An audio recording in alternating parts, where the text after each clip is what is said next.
इस शांत और बर्फीली जगह में हर एक कदम राज से भरा है। स्वागत है दोस्तों आज की इस नई वीडियो में। दोस्तों आज हम पढ़ेंगे क्लास 10th का पहला चैप्टर है डस्ट ऑफ स्नो, यानी धूल के कण, जो कि एक अमेरिकी कवि के द्वारा लिखा गया है और कवि का नाम है रॉबर्ट फ्रॉस्ट। दोस्तों एक बहुत ही बड़े कवि हैं। ये चैप्टर दोस्तों इसलिए इतना इंटरेस्टिंग है क्योंकि जो हमारे कवि हैं उनके जीवन में ये घटना घट चुकी है। वो अपने जीवन की साक्षात कहानी को स्टेंजा के रूप में बताए हैं, जो हमें पढ़ना है डस्ट ऑफ स्नो के रूप में। तो चलिए दोस्तों वीडियो को स्टार्ट करते हैं। दोस्तों हमारे चैप्टर में दो स्टेंजा दिए गए हैं, स्टेंजा 1 और स्टेंजा 2। दोस्तों हमें दोनों स्टेंजा से ये सीख मिलती है कि एक छोटी सी चीज़ हमारे मनोदशा को बदल सकती है, हमारे मूड को बदल सकती है। यदि हम दुख हैं तो सुख में बदल जाते हैं, यदि निराशा है तो आशा में बदल जाती है। एक छोटी सी चीज़ हमारी खुशियों से सम्मिलित हो जाती है। ऐसा हमें कवि इस चैप्टर पे बताए हैं। दोस्तों इस वीडियो के लास्ट में मैं आपको वो सभी क्वेश्चंस बताऊंगा जो आपको एग्ज़ाम में अक्सर मिल जाते हैं। स्टेंजा के सारे क्वेश्चंस को मैं बताऊंगा, ठीक है। तो वीडियो को दोस्तों पूरा लास्ट तक देखिएगा, कोई भी स्टेप आप मिस मत करिएगा। यदि मिस करते हैं तो ये आपकी सबसे बड़ी भूल होती है, ठीक है। आपको यहाँ पे एक स्टेंजा दिख रहा होगा। पहला स्टेंजा है कि the way A crow soak down on me the dust of snow from a hemlock tree. पहले स्टेंजा में घटना क्या होती है कि हमारा जो पोएट होता है, कवि होता है, वो जंगल की गहराइयों में जाता है और जंगल की गहराइयों में जाने के बाद अनेक राज मिलते हैं उसको। लेकिन वो क्या होता है दोस्तों कि एक पेड़ के नीचे बैठ जाता है हमारा कवि। आशा और निराशा से, पूरा डिप्रेशन से भरा हुआ होता है कवि हमारा। और जैसे ही पेड़ के नीचे बैठता है एक कौवा आके पूरे टहनियों को हिला देता है, जिससे बर्फ़ के धूल के कण नीचे गिर जाते हैं। उसके बाद लेखक के संग क्या होता है, आइए इस स्टेंजा से पढ़ते हैं। देखिए दिया है द वे मने तरीका, एक क्रो मने कौवे का। बैठे बैठे हमारे रॉबर्ट फ्रॉस्ट देख रहे हैं कि एक कौवे का तरीका है। सोक डाउन मतलब नीचे की ओर हिला दिया, ऑन मी मतलब मेरी ओर। उसने क्या हिला दिया?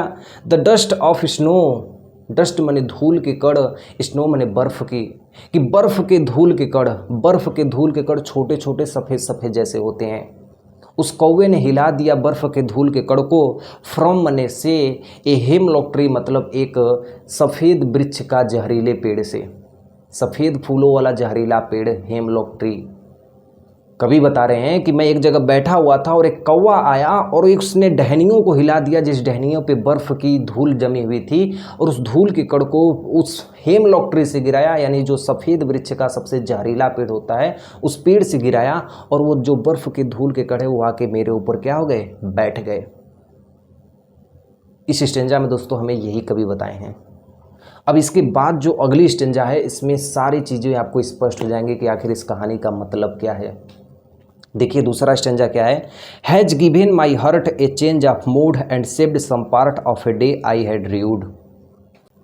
दोस्तों इस स्टेंजा में कभी हमें ये बता रहे हैं कि जो मेरा पूरा दिन था वो पूरा बुरी तरीके से व्यतीत हुआ है, लेकिन एक पाउडर की तरह छोटी सी बर्फ़ की धूल गिरने से आज मेरा पूरा दिन खुशियों से बीत रहा है। आखिर ये छोटी सी चीज़ हमारी हर एक समय को बदल सकती है, कभी हमें इस दूसरे स्टेंजा से बता रहे हैं। देखिए दिया है हैज़ गिवन मतलब दे दिया गया, माई हार्ट मने मेरे हृदय को, कि मेरे हृदय को दे दिया गया। ए चेंज मतलब बदल दिया, ऑफ मूड बने मेरे विचार को, कि जब वो बर्फ़ की धूल मेरे ऊपर गिरी, जो बर्फ़ की धूल की कण थी जो हेमलॉक ट्री से जब मेरे ऊपर गिरी तो उसने मेरे दिमाग को बदल दिया, मेरे विचार को बदल दिया। कि कोई भी नकारात्मक चीज़, दोस्तों यहाँ पे दो नकारात्मक चीज़ें, एक कौवा जिसे अपशगुन मानते हैं, जिसे मरने के बाद लोग, कोई मर जाता है तो वहाँ पे काले कौवे का निशानी देखी जाती है। दूसरा हेमलॉक ट्री जो सबसे पनौती पेड़ था, या जिसे कहता था अपशगुन पेड़। आज तक मैंने कभी भी पोएट्री में हेमलॉक ट्री के बारे में नहीं पढ़ा था, क्योंकि हेमलॉक ट्री सबसे अपशगुन पेड़ माना जाता है। इसे कभी कोई न लिखता है, ना कोई इसे के बारे में पढ़ता है, ना कोई जानना चाहता है। और कभी ये बता रहा है कि दोनों अपशगुन चीज़ होने के बाद भी जब वहाँ से फव्वारा गिरा, बर्फ़ की धूल जब गिरी मेरे ऊपर, तो ऐसा लगा कि मेरे अंदर जो बाकी दिन की जो दुख थे वो अब किस में बदल गए, सुख में बदल गए। मैं जो पूरे दिन निराश था आज मैं क्या हो गया, खुश हो गया। मैं पूरे दिन डिप्रेशन में था, आज मैं ताजगी महसूस कर रहा हूँ। आगे देखिए, एंड मैंने और सेव्ड मैंने बचा लिया, सम पार्ट मैंने कुछ हिस्से को, ऑफ ए डे मतलब अपने दिन के। और अपने दिन के कुछ हिस्से को मैंने बचा लिया। आई हैड र्यूड मैंने जो मैंने खेद से बिताए थे, मैंने दुखी पूर्वक बिताए थे। अपने दिन के कुछ हिस्से को बिता दिया जो मैंने दुख पूर्वक बिताए थे। यानी दोस्तों इस चैप्टर्स का मतलब आपको समझ में आ गया होगा कि वो हर एक छोटी से छोटी चीज़ जिसमें यदि आप खुशियाँ पाना चाहते हैं तो आप पा सकते हैं, लेकिन आप उसको बुरी नज़र से देखेंगे तो आपको वहाँ पे ज़रूर नकारात्मक चीज़ें देखने को मिलेंगी। जैसे मैं आपको कुछ एग्जांपल्स देता हूँ। दोस्तों इंडिया में क्या होता है कि यदि घड़ी में 12 बज गए, अरे 12 बजे मत निकलो, आपको वहाँ पर कुछ घटना हो जाएगी। कभी कोई काला शर्ट पहन के कहीं शुभ काम में जाता है, अरे काला शर्ट मत पहनो, काला टी शर्ट मत पहनो, ये अपशगुन होता है। सफ़ेद कपड़े को पहन के जाओ, ये शुभ काम होता है। हाथ खुजला रहा है, हमें पैसे आज मिलेंगे। बाईं आँख फड़फड़ा रही है, कुछ अच्छा होने वाला है। बिल्ली रास्ता काट दी, अब मेरे संग बुरा होगा। दोस्तों इस चीज़ में यदि आप जी रहे हैं ना, ये सबसे बड़ी आपकी गलती है। इस चीज़ को अपने दिमाग में कभी हावी मत होने दीजिएगा। यदि मैं इस दिन भर कमरे में बैठ के हाथ खुजलाता रहूँ तो क्या मुझे पैसे मिल जाएंगे? बिल्कुल नहीं। पैसे मिलते हैं आपकी ईमानदारी पे, आपकी मेहनत पे, आपके तरीके से, आपकी सोच से।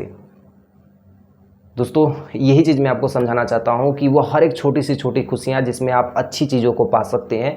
इस कारण रॉबर्ट फ्रॉन्क हमें ये सब कुछ दर्शाते हैं, इस कहानी से दर्शाते हैं कि बुरी सामने कितनी भी चीज़ हो, यदि अच्छी चीज़ आपको एक छोटी सी चीज़ मिल गई तो आप वहाँ से अपनी नई ज़िंदगी की शुरुआत कर सकते हैं, अपनी खुशियाँ बना सकते हैं। ठीक है, अब दोस्तों मैं आपको बताऊंगा इस चैप्टर के सबसे इम्पोर्टेंट क्वेश्चंस।